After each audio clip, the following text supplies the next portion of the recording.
Hello, everyone, and welcome to today's session. We appreciate you joining us today. I'm Deborah Mullen, the Head of Corporate Communications here at Conversica and the moderator for our webinar on why revenue-obsessed teams embrace the augmented workforce, particularly during uncertain times. This is the first of many topics discussing AI's impact on organizations and the workforce in our Augmented Workforce Thought Leadership series. Today, more than ever, your teams are being asked to do more with less.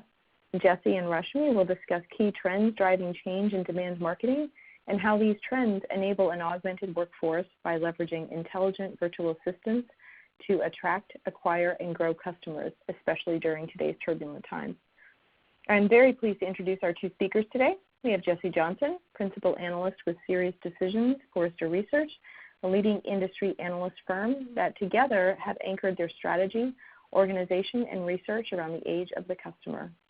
And also Rashmi Vittal, our Chief Marketing Officer here at Conversica, a leading provider of intelligent virtual assistants, helping organizations attract, acquire, and grow customers at scale. All right, before we begin our session, let me cover a few housekeeping items. All participant lines have been muted for the duration of our session. If you have any technical difficulties, please submit your inquiry via the chat tool. The session, as you heard, is being recorded, and we will be making this available on demand on our website following today's live webinar. Everyone who has joined us today will also be able to ask questions throughout the presentation by adding those to the Q&A window in the chat below, so feel free to do that now or at any time. We'll try and answer as many questions as possible during our time together. Should we run out of time, we're more than happy to respond directly to you following the webinar. All right, let's get started. I'd like to turn over the controls here to our first speaker, Jesse Johnson. Welcome, Jesse. Thank you. Hello, everyone, and thank you for joining us today. To kick off today's discussion, we're going to take a look at trends that are already top of mind for leading B2B organizations, and certainly even more important now as we navigate these uncertain times.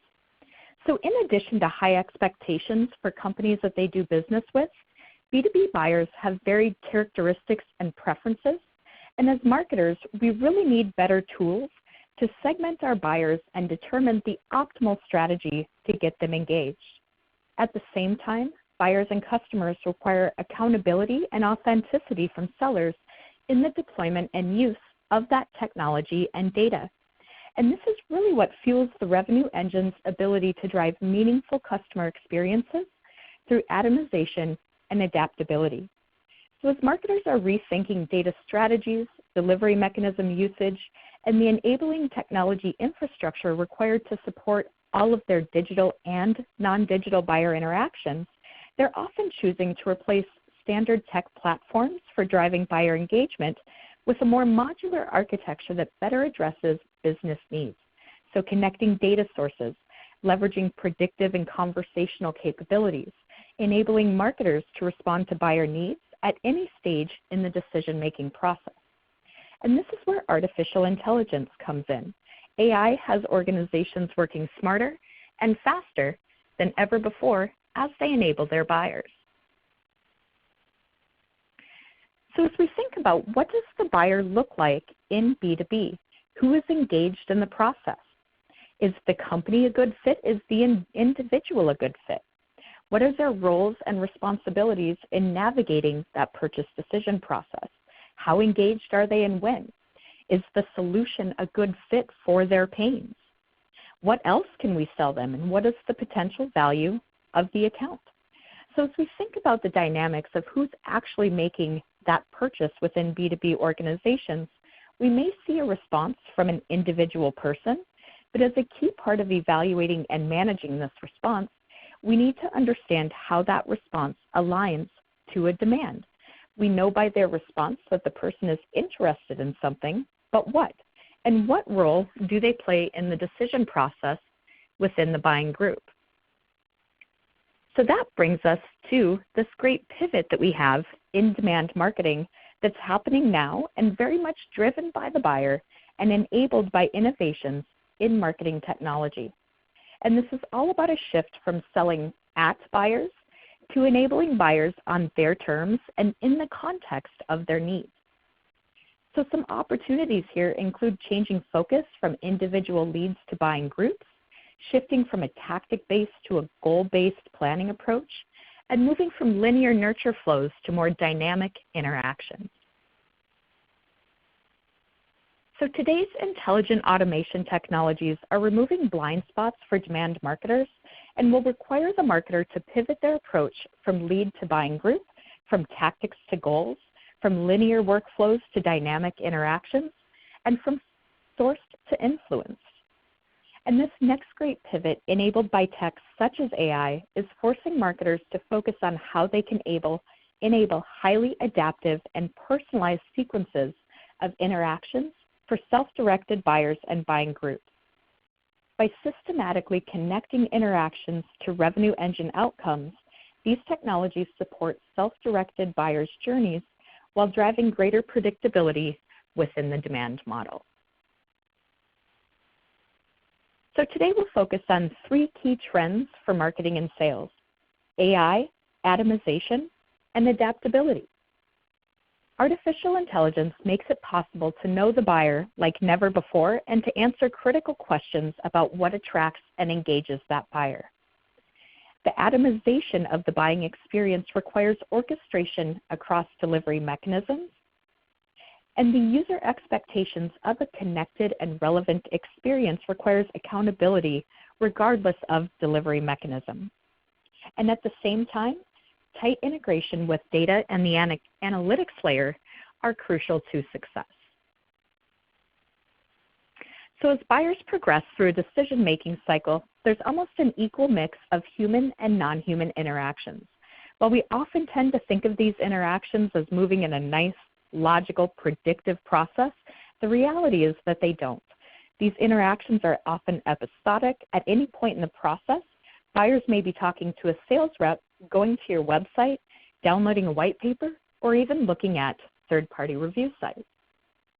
And of course, in a buying group, those different needs and requirements mean that while the destination and the milestones may be the same, the type of interactions each buying group member has, how and when they will engage, and what they consume along the way is very different. So we need to be able to not only identify who these people are, but track each of their journeys as part of one buying group as that opportunity evolves, so we can provide our sellers with a rich and comprehensive view that allows them to successfully engage with each of those buying group participants. So to support this process and this need to truly enable our buyers on their terms, artificial intelligence is adding perceptive and cognitive capacities, reducing cognitive load for marketers, and automating analytics processes. This also provides a deeper understanding of audiences that will help us drive more meaningful and timely engagement. And in addition, speed of interpretation of audience needs and buying signals drives quicker and more personalized responses to those interactions. And this idea of atomization of that experience requires orchestration across delivery mechanisms, and AI really provides the ability to make those decisions at scale and with the speed that's required to respond to our buyers in the moment.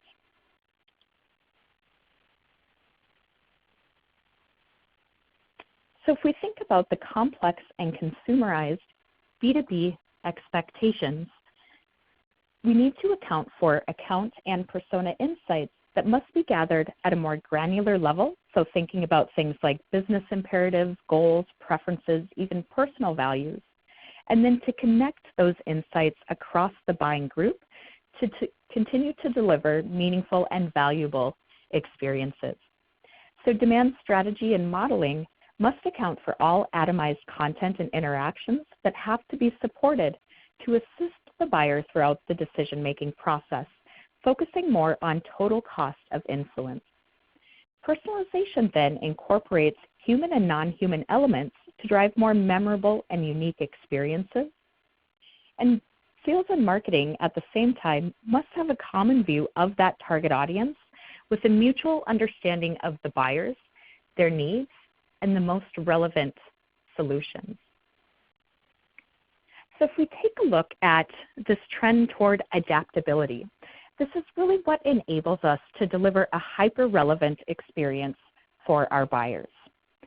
Some of the impacts that we'll see Performance reporting will dynamically connect the quality of specific customer interactions to revenue engine outcomes to drive greater predictability in the holistic demand model. And static program design is replaced with tactics that are responsive and flex to the needs of each buyer in the buying group. Demand planning becomes real-time and highly collaborative, and the emergence of specialized resources to augment the workforce, along with shared agile planning methodologies, will support various demand approaches.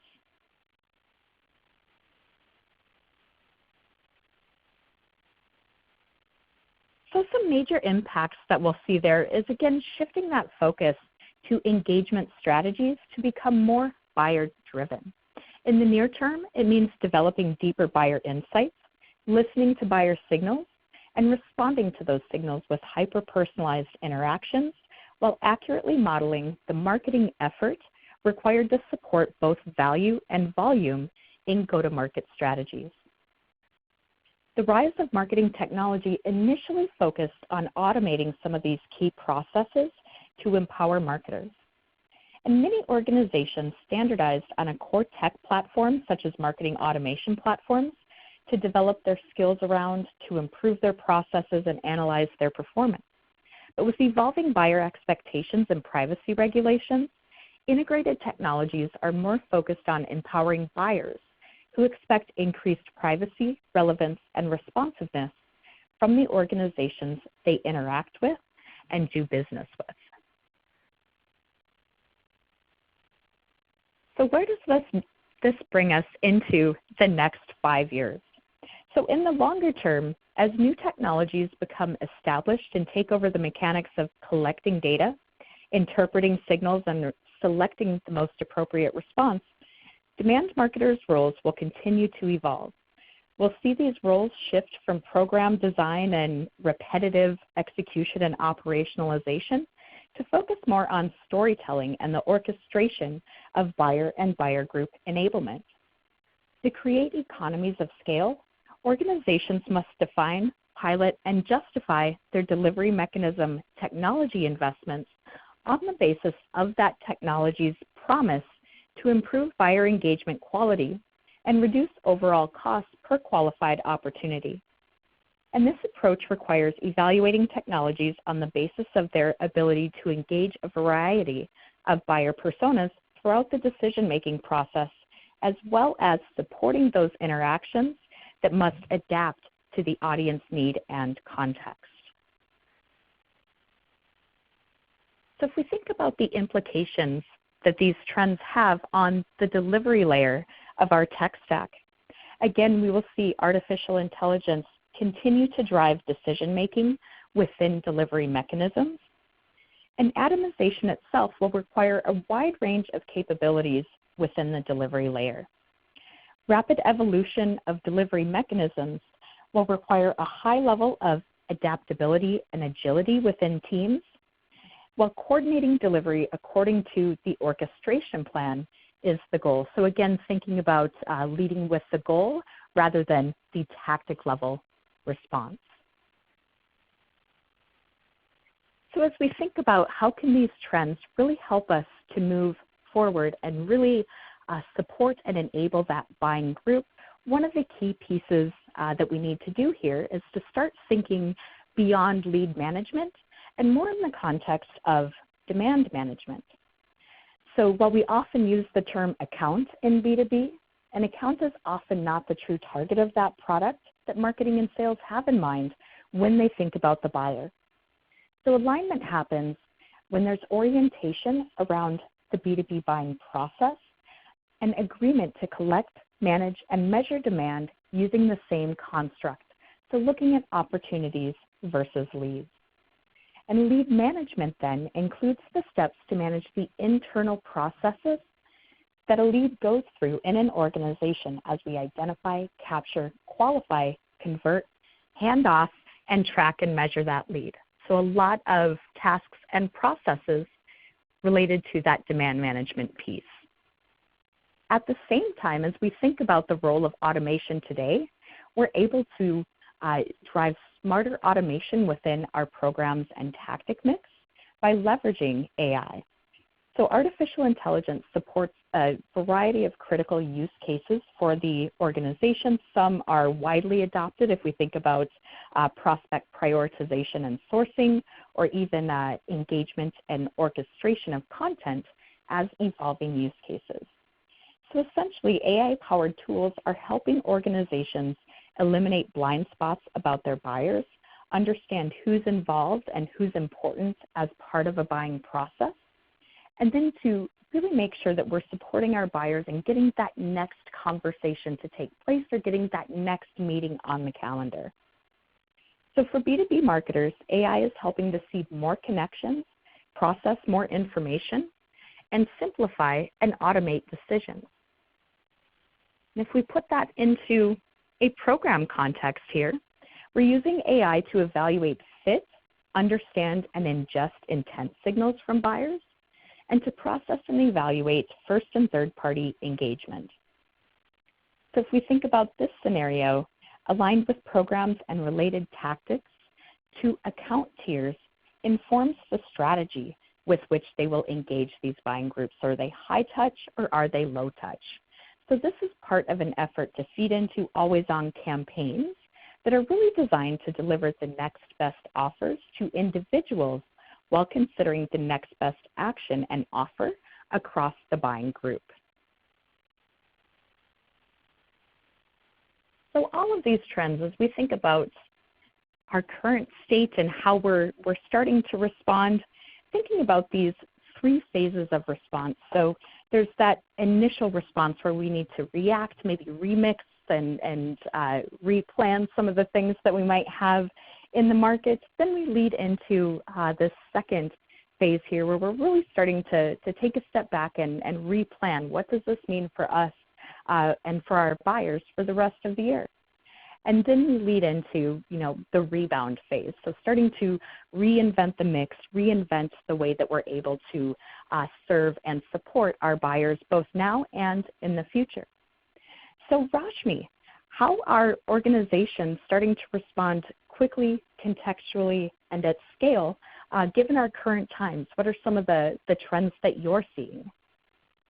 Yeah, absolutely, Jesse, and thank you for reviewing that. I think these are interesting times that we're living in, and as marketing and sales leaders, we have to figure out, one is just exactly how you were describing, how does one react to what's going on? How do you then respond to what's going on? And then how do you think about replanning, repurposing, and then in knowing how this is going to take or not knowing how long kind of the times that we're in is going to take, how do you then also start preparing for the rebound or that recovery? And so what I'd love to be able to share with you as a kind of that premise is taking you through some examples around how, we see innovation in AI, specifically around augmenting workforces with AI, is really helping marketing and adapt for today. And so first off, let's just level set, what is an augmented workforce? And it is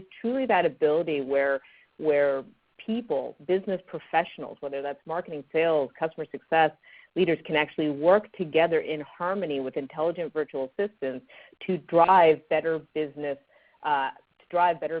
outcomes. And the idea here is that, think about it, what are people really good at? People are very good at strategic, creative thinking, driving those initiatives forward. They're really great at building trusted relationships with other people, which right now we're doing a lot of that online, but continuing to strive for that. And then being able to manage those partnerships to whatever that outcome. And AI in its inherent definition, and that as it finds itself in intelligent virtual assistants, is very good at automating those repetitive routine tasks. But in this case, these human-to-human interactions that, frankly, people don't like to do or don't do well at all. And so here you got the best combination of freeing your people up to do what they do best and allowing the intelligent virtual assistant to do the things that require that persistence, that consistency, and know that you could rely upon an intelligent virtual assistant to do that. And that is truly the essence of what is an augmented workforce. And to that point, what we did is we actually conducted a survey last year across 472 CEOs, CIOs, and CMOs. And we asked them about, what do you believe is the benefit and the expectations of adopting an augmented workforce?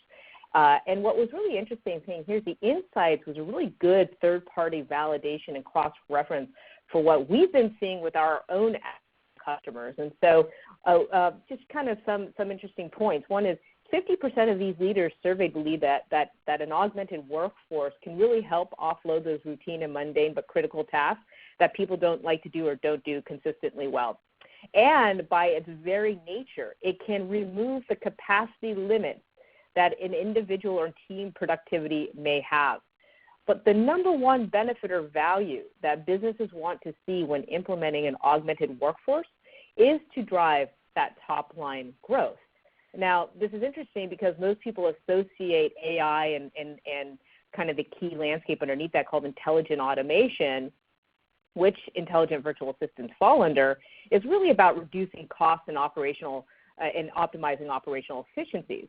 But what we've been consistently seeing is that the bigger value driver for organizations is to be able to accelerate revenue generation. That would drive top-line growth. As you can see, that was 71% of respondents said that was their number one expected benefit. Second to that, of course, is to drive a better customer experience. So we have a lot more information around how these business leaders are thinking around the augmented workforce, and that is available in our ebook, which you can easily get off of our website. And so when you think about who's adopting an augmented workforce, it should come as no surprise that customer service, and these are typically contact centers or customer support centers, have been adopting these types of solutions for a while. But second to customer service and third is marketing and sales organizations, where they're really anticipating wanting to adopt, or if not, have plans to adopt in the next 12 to 18 months, an intelligent virtual assistant. And so what we see here in kind of our side of the house is that this continues to grow and expand and to be true. And so you might have to stop and ask, well, what exactly is an intelligent virtual assistant? Well, let me just break it down real simple. It is an AI-powered, SaaS-based software application, right, that acts and serves as a virtual team member because it itself can, on its own, engage contacts, whether that's prospects, customers, or partners, in a human-like two-way interaction that helps drive towards whatever that next best interaction needs to be. So whether that's scheduling a sales meeting, whether that's gauging interest to buy additional products or services, or whether politely and persistently collecting overdue payments. And so the real goal of an intelligent virtual assistant, and many of organizations that use intelligent virtual assistants actually can name their intelligent virtual assistant. In this case, we'll call today's intelligent virtual assistant Rachel. And her number one goal is to help you attract, acquire, and grow customers and scale. And they do this with the following characteristic. Every single intelligent has these four things. One, it's prompt. So it quickly initiates contact the moment that lead arrives into Conversica, and whether that's through a marketing automation tool or through a CRM tool, we can connect into that, and then through that campaign, trigger some action and begin the dialogue. It's persistent in the fact that it can make multiple attempts to engage that contact and with the hopes of converting it into an opportunity or understanding whether there's no interest. At the end of the day, the communication is about gauging interest to learn more, interest to talk directly to a salesperson, interest to renew, or interest to attend that virtual event. It's personal. So it itself can be able to craft a very polite and personalized message that can help drive and boost that engagement and ultimately try and get to that answer of determining interest. And every message that it sends is a different message, a slightly altered different message. So it is crafting personalized messages with each cadence. And the number of cadences can be configured, but they're going to reach those cadences. So there's no dropping off, there's no stopping, there's no getting distracted. The intelligent virtual assistant will consistently perform and perform that outreach. And because it's delivered in such a human-like manner, it more often than not gets delivered into the inbox, right? And then it also, because of the way it's written, as politely and as efficiently as it's written, can easily prompt responses. And any response that it receives, it can intelligently interpret, understand what's being asked, and respond back in kind. And if there's any new information within that response, perhaps there's a new phone number or there's an availability, a lot of out of offices right now, or check back later notifications, it can interpret that, understand, and then put in, whether that's a CRM system the next time to go engage. Okay. That's just a little bit of an update there on what an intelligent virtual assistant is. Now, in terms of the full coverage, there are intelligent virtual assistants can conduct those interactions across both pre-sale and post-sale activities. And when you think about the entire customer journey from awareness, consideration, acquisition, renewal, and expansion, there's multiple use cases. Think of them as skills and conversations that can be had by an intelligent virtual assistant. We offer this full breadth of different conversations that can be conducted through our intelligent virtual assistants. But now the question comes down to, that's all fine and dandy, but now we're living in a COVID world, a COVID-19 world. And what does that mean for you as marketing and sales leaders, right? What is our new reality? And across the board in the past few weeks, organizations have taken some pretty critical but necessary actions, right? I'm sure all of you are feeling within your own organization. Some of the first things that have happened is stop all discretionary spending in this current era and situation that we're in. Next is having to freeze hiring indefinitely. But that's not all. Organizations heavily impacted by this pandemic have and will have to make difficult decisions to potentially reduce their workforce in order to financially survive. And for those of you who are still with your organization, you are now being tasked to do more with less. How do you navigate that? And for marketing leaders specifically, we're feeling the pressure. Marketing budgets are being scrutinized more closely. The plan that you felt like you just got approved for 2020 is now invalid, and now you have to find savings and reduce spend. Every dollar you're investing in marketing right now, you have to invest wisely, and you have to demonstrate that you're getting a decent return on that investment. And I also think what's interesting is a new term has surfaced in our vocabulary, right? Essential versus non-essential. Essential industries versus non-essential industries. How has this impacted your overall go-to-market strategy? Do you shift and now only target essential industries over non-essential industries? How responsive are you and your sales teams? Should that be the case and you're getting signals from those types of market segments? Are you yourself considered an industry? Are you seeing a surge in demand and you can't keep up? How do you adapt when there's so many different variables now that you have to consider? And so some of the things that we've seen is taking a look at some of the core use cases and looking at how an augmented workforce can help. Because as marketing and sales leaders, we must adapt, and we must adapt now, right? And you have to be able to take a look at the dollars that you're investing and make sure that you're putting your best foot forward to be able to maximize every dollar in your digital programs and solutions. And so what that requires you is to think about new strategies and solutions. New strategies to survive today, revive tomorrow, and be able to thrive into the future, right? And an augmented workforce can help mitigate the risk exposure we just talked about. It can provide immediate support when your teams have been impacted. You need to get a BDR ramped up? Well, this is your best BDR on day one to drive business continuity in your sales motion, right? You're impacted by COVID-19, but you're not completely dead in the water either, right? We're having to make shifts. We have to make new plans, and we have to invest in digital. Before we could say it was a healthy mix between physical and digital in our plan. It is now a digital-only world. And so we need to talk about the different digital investments that we have to make and how you maximize every single one of those opportunities. And some are considering this time a lull to reevaluate your processes and your best practices. It's also a time and an opportunity to do some good old housekeeping. How can you take a look at what you have today in-house? Those big buckets of perhaps dormant leads or disqualified leads, disqualified MQLs. How do you resurrect those and maybe ensure that there is no stone left unturned? And of course, the first effort many of you have or are in the process of doing is how can you best retain your base? You worked hard to acquire them. They saw value in your service. They invested in your business. And now you have to ask the question, is that value good enough to hold up? How do you keep your existing customers in good stead?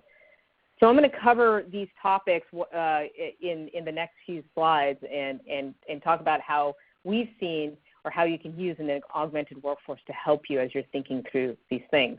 And just because COVID has turned everything upside down, I'm going to start right to left first, just to kind of mix things up a little bit here.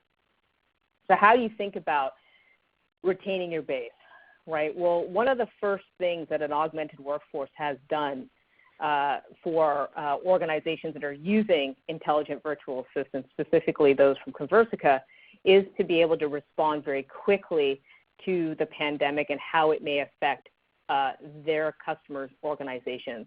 And so when you think about the types of messages that an intelligent virtual assistant can send, it really matters that you're hitting the right tone, that you're empathetic, but yet informational. And there are some examples here where we are using this method of organizing our clients are using our IVAs to conduct the outreach and ensure and help their customers understand how they're maintaining business continuity and reassuring them that you're committed to supporting them during these uncertain times. And so it's a combination of taking a look at, at what point in the message should you put these types of statements in there, and does it make sense? So for example, sometimes it seems more appropriate to put this kind of empathetic message in a PS statement. We're committed to supporting you and your team during this time. Our customer success and support teams are standing by you to help. Right? So that's just more of an FYI. In terms of an informational statement, this is more of something where, yep, customer, you've signed up for X. We now need to change it to Y. We're letting you know that change is happening. Or just simply say, hey, let's check in and see how you're doing. Are you safe and healthy? And we're here to help should you need us. And so a combination of these messages is what we're already enacting today with our customers. In fact, interestingly enough, since January 19th, when the first case of COVID-19 was confirmed in the U.S., Conversica has seen the following from our clients' outreach, from our customers contacting their customers during COVID-19. One, overall, total messages between January 19th and March 19th increased by 8.8%. The average daily message went up by 4.4%. And what we also saw really interestingly is that overall, Conversica messages that are sent, as I said, they usually hit the inbox. They don't go into and because they're personalized and they're well written and they're targeted, we usually have low unsubscriptions to begin with. In this time period, we even have lower unsubscription rates as a result of the need for this kind of messaging. And the last interesting kind of stat here is the fact that we can see that people right now are just frankly trying to figure it out. They're just trying to sit back and say, I don't know what I don't know. My team and my organization to see how we move forward. We're going to check back with you later. And that has seen a significant increase in the past 2 months. And overall, between kind of messages used and not, COVID messaging used and not COVID messaging used, 37% of our client base is using COVID-19 specific messaging in their outreach. And what we've actually seen is kind of a pretty strong continued rate as a result of that messaging. So this just gives you a little highlight about what organizations are doing today using an augmented workforce to help retain their base. So moving back, let's talk a little bit about good housekeeping. Good housekeeping is pretty essential, and this is now a good time. Interestingly enough, just before we started this webinar, we were asking each other, Jesse and I were like, what are you planning on doing over the weekend now that you can't go out of your house really? And so what house projects do you have? It made me think of good housekeeping. Well, that's exactly a time now for us. As we think about this time as a lull, it's a great time to reevaluate process and best practices. And so one way of doing that is take a look at your dormant leads, right? Do you have that bucket of leads that have greater than 90 days in activity, right? Is there an opportunity to go ahead and rework those, reintroduce those leads into the mix to see if there's any active interest? Maybe not in this quarter, but maybe in next quarter or the following quarter. It really behooves you to take a look at that and make sure, again, that there's nothing that's potential that's left behind. Or what about if you're in the middle of an actual opportunity, one that might be a little bit less than 40 or 50%, right? But there's been no recent sales activity, or maybe unfortunately the sales team has been impacted and nobody's picked up that account. You want to be able to make sure that you can continue to push that pipeline and push that opportunity down the stages so that you're not losing, again, any opportunity. Every opportunity is valuable.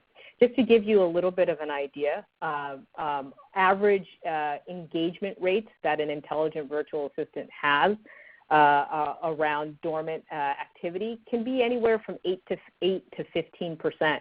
And of those engaged, the hand raisers can be anywhere from 12 to 21%. Now that's pre-COVID. It'll be really interesting to see what happens in COVID. My assumption is that you're going to get some check back later. But you're going to also get some that are going to come in and still raise their hand because they may fall in that essential business industry, or maybe they're just really trying to prep for a post-COVID world.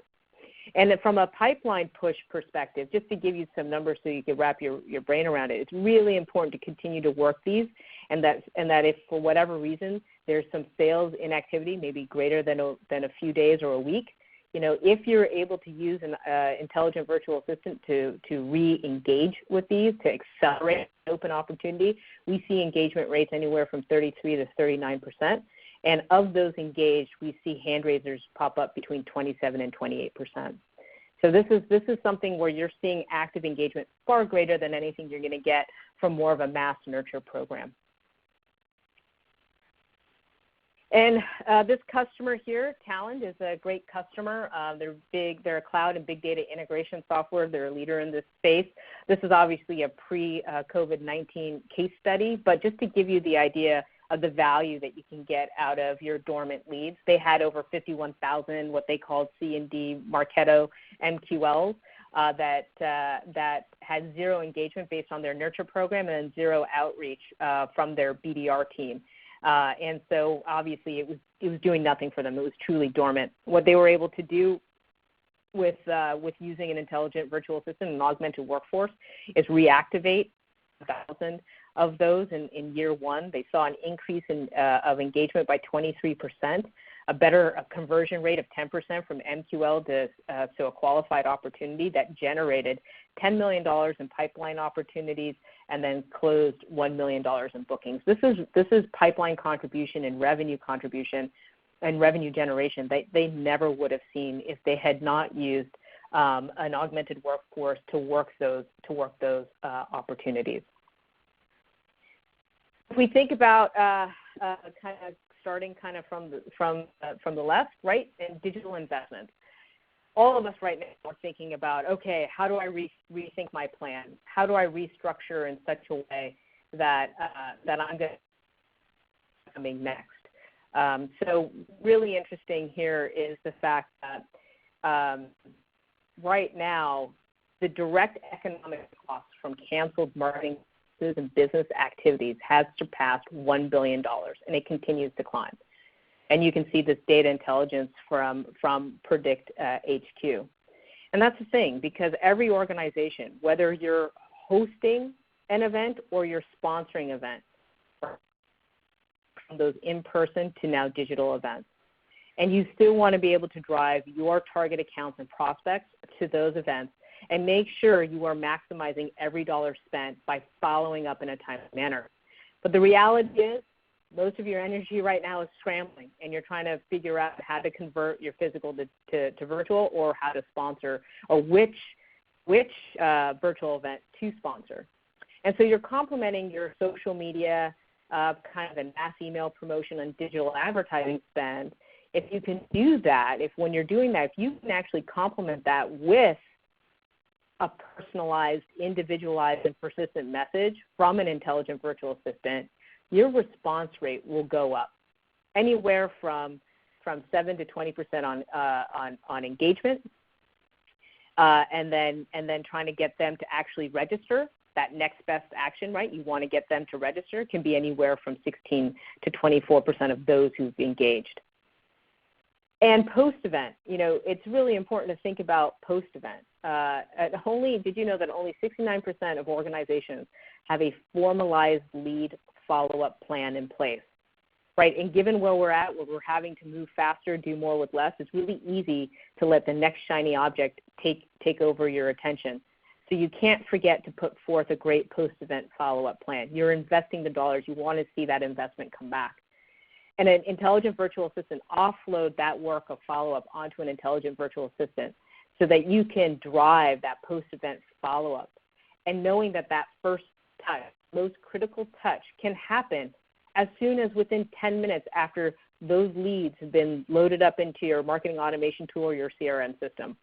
In fact, our research shows that when you can follow up in less than 30 minutes, right, you have a qualifying 21 times greater than the leads that were touched after 30 minutes or longer. That's really something to consider. The human horsepower you have, the people horsepower that you have, will not be able to do this in such a timely manner. So if you're really looking to make sure that you're maximizing the ROI in every virtual event that you're investing in, think about augmenting your workforce so that you could take advantage of driving as many people to event and then following up thereafter. I think the other area is around, what is your digital footprint? What is going to be occupying most of your digital programs and your digital spend? And as B2B marketers, you're thinking, I need to put my best digital foot forward. Now, you may already be, excellent at doing that. You may be kind of coming up to speed. It really depends. But one thing is for sure, right now, content is king. And not just any content, but educational content. Things around best practices, process improvements, tips and tricks, guides, research reports. The more the merrier, because right now, as one business leader said, no one is buying, but everybody is learning. And who are they going to learn from, right? Now, you just can't whip up great content overnight. It does take time. So when you out there and people are consuming that content, right, how are you then following up with that? Now, the problem is you've got kind of a chicken and an egg. One problem is demand will slow down significantly in the course of this quarter, no doubt, right? We hope that it's going to come back and start reviving itself later in the year. And so you may think, okay, I'm going to raise the thresholds and criteria on my scoring to ensure that I'm not prematurely MQLing. Or even if you kept things the same, hey, let's have a salesperson work these. What else do they have to do? Well, the question is, how can you get the sales to actually salivate over these types of MQLs or leads when they've been historically slower in converting into opportunities, right? And so this is another challenge that you can face. And this is why it's another consideration to think about employing an augmented workforce. Your BDRs and your sales folks, the ones that are interested to talk to a rep. So allow the intelligent virtual assistant to work all of these kind of lower score MQLs, see which ones are interested or know which ones are not, right? Time saved is just as valuable as anything. And then filter the ones that are ready to talk to sales to the actual team, the sales team. And then they can have not only a higher quality of lead to work, but they have a higher chance of converting those into opportunities or better qualifying them. And so when you think about the spectrum, how can we adapt? Here's just a few examples. There are many more. You saw the full wheel of use cases, and some may be more applicable to your business now than others. But at the end of the day, these are the ones that we're seeing that we know and anticipate are going to be important for organizations to either maximize every dollar invested or make sure that they leave no stone left unturned. And then, of course, as important, to make sure that they're communicating to their base in a timely manner. As this time that we're in right now continues to evolve and change, and the penchant for people to continue to consume information, we need to be on the pulse, right? Every one of us as leaders need to be on the pulse of saying, how do I do my outreach to my customer? Am I doing it in a timely manner? So we're entering a new phase of a new normal. We'll definitely by an augmented workforce, because now more than ever, organizations must tap into new resources and innovations to establish that new normal, not only now, but especially after this pandemic subsides. And so you need to start thinking about it now. So adapt now and prepare for tomorrow. And that's pretty much what I have. And I wanted to thank everyone here today for their time. I think what we can do is revert it back to Deborah and see if there's any questions that we want to ask. Great, thanks, Rashmi, and thank you, Jesse, as well for the presentation here. We'd like to begin our Q&A. As a quick reminder, you can add a question for either Rashmi or Jesse in our chat window. And so I'd like to start off our first question. Let's ask Rashmi, where do you see an augmented workforce being applied right now today? What are some of the use cases and markets where this is really taking hold? Yeah, it's really, really interesting. So obviously I gave some use cases just now, but really the retain the base use cases is really key. I mean, it's critical. If you've obviously already been set up with an augmented workforce using an intelligent virtual assistant, you're how do I do that mass outreach? Look, customer success or account management teams today, they're always under stress. Their capacity is always challenged, and now it's even more so because it isn't just about reaching out over the course of a quarter, it's reaching out in the course of days. How can you do that in a personalized, effective manner? You can't. So let an intelligent virtual assistant help you do that. I would say in the other area that you can see this in is all of us, we entered the year investing in physical events. A lot of those physical events have now shifted into virtual events. Hopefully because of that, we should be able to get a better read on those leads or those who are registered or attended based on your sponsorship terms. And you want to be able to do outreach to those terms so that you're actually driving those people to whether that's your session or just maybe come in. You're sponsoring it.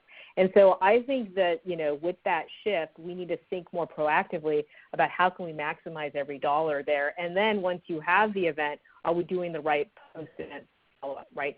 Even if it's just to say, hey, maybe we're not interested now, but we'll be interested later, right? That's important to not only capture, but then be able to put into your CRM system. And that whole dialogue, that whole net new piece of information, a virtual assistant can conduct, and then take that information about call me back later and put that in your CRM system so it's now captured. Excellent, thanks. On that same note, Rashmi, we have a question. Are there any special implementations of an augmented workforce on retail operations? Well, so interesting. It depends on how you define retail. Retail has broad sense of terms. So certainly, yes, the B2C companies have used an augmented workforce. We have actually automotive dealerships use an augmented workforce today. So people who come and research online then use an augmented workforce to follow up with those leads to drive showroom traffic. Even on the flip end, even if they're needing to do things like service service their car, which now more than ever, making sure, servicing the car is more than buying a car. So those are some ways that we've helped kind of that quote unquote retail space.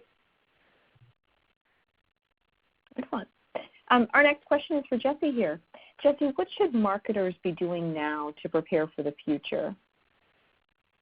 Yeah, that's an excellent question. And one thing that I think worth noting there is, especially looking at some of the event follow-ups and the use cases that Rashmi was talking about, a lot of those are already best practices that we, should have on our radar or our roadmap. It's just given our current situation, we're, thinking about those as more immediate action items to take. And I would love to see, as we think about what's next, it's really thinking about this as, not in response to, what's going on in the world, but really starting to integrate some of these workflows, these approaches, use cases, and best practices into our demand marketing function overall. Thinking about something like a nurture strategy is a really good place to start. But how do we approach this? What do we get ready for now and in the future? The first thing to think about is really taking a look, by way of an audit, just take a look at your data that you currently have, integration capabilities. What are some of the workflows that you have automated? What could be automated if you had the ability to do so? And then what are some of the analytical capabilities that are powering all of those workflows on the back end? If we think about the notion of scale, behind that audit of kind of taking a look at the data, what we're doing with it, there's certainly that notion of taking a look at the tech stack itself. And as fun as it is to kind of jump right into the capabilities and all the really cool things that we can do to engage our buyers and progress demand, the key is to really think about the business requirements. So what is it that we're solving for? And then what does that mean from a technology perspective? So a couple different ways to think about that as we look to not only rationalize the tech stack, but also start to streamline some of the processes behind it and start to really build that augmented workforce into the future. Excellent. Thank you, Jesse. And thank you, Rashmi. And that concludes our questions for this particular webinar. So we'd like to take a moment to thank everyone for joining us, including our speakers, Jesse Johnson and Rashmi Vittal, and to wish everyone here plenty of health during this uncertain time. Please do take the time to care for yourselves, your loved ones, and others around you. And keep an eye on Conversica, as we'll be sharing more on our Augmented Workforce Thought Leadership series on our website. And you can also find the recording of this shortly on our website as well. Again, have a lovely rest of everyone's day. Thank you.